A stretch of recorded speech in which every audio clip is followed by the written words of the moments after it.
ప్రతి ఒక్కరికి వివిధ బ్యాంకుల్లో వ్యక్తిగత ఖాతాలు ఉంటాయి. వాటిల్లో డబ్బుల్ని డిపాజిట్లు చేసి లావాదేవీలు నిర్వహిస్తుంటారు. ముఖ్యంగా నగదు బదిలీలు అంటే డబ్బుని మన ఖాతా నుంచి మరో ఖాతాకి పంపిస్తుంటారు. ఆ సమయంలో ఆర్టీజీఎస్, ఎన్ఈఎఫ్టీ అనే విధానాల ద్వారా డబ్బులు ట్రాన్స్ఫర్ అవుతుంటాయి.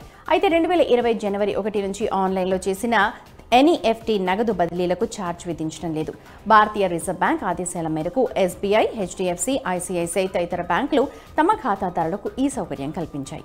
అసలు ఎన్ఈఎఫ్టీ అంటే ఏంటో చూద్దాం. National electronics fund transfer system ని ఎన్ఈఎఫ్టీ అంటారు. దీని ద్వారా దేశవ్యాప్తంగా ఒకరి నుంచి మరొకరికి డబ్బుల్ని పంపొచ్చు. ఏ బ్యాంక్ బ్రాంచ్ నుంచి అయినా నిధులను బదిలీ చేయొచ్చు. ఇంటర్నెట్, మొబైల్ బ్యాంకింగ్ లో కూడా ఈ అవకాశం ఉంది. దీని ద్వారా సొమ్ములు నిర్దిష్ట సమయానికి బదిలీ అవుతాయి. అరగంట నుంచి 3 గంటల సమయం పడుతుంది. రియల్ టైమ్ గ్రాస్ సెటిల్మెంట్ విధానంలోనూ డబ్బుల్ని వేరొకరికి బదిలీ చేయొచ్చు. దీని ద్వారా బదిలీ చాలా వేగంగా జరుగుతుంది. ఇక్కడ బదిలీ చేసిన వెంటనే వేరొకరి ఖాతాలోకి జమ అవుతుంది. అయితే దీంట్లో 2 లక్షలకు మించి లావాదేవీలు జరపాలి. గరిష్ట పరిమితి లేదు.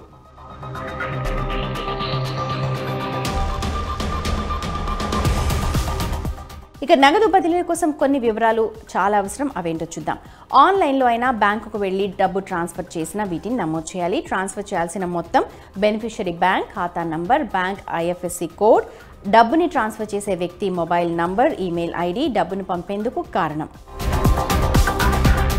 బ్యాంకులలో నిర్వహించే ఎన్ఈఎఫ్టీ అలాగే ఆర్టీజీఎస్ బదిలీలకు ఛార్జెస్ని వసూలు చేస్తారు.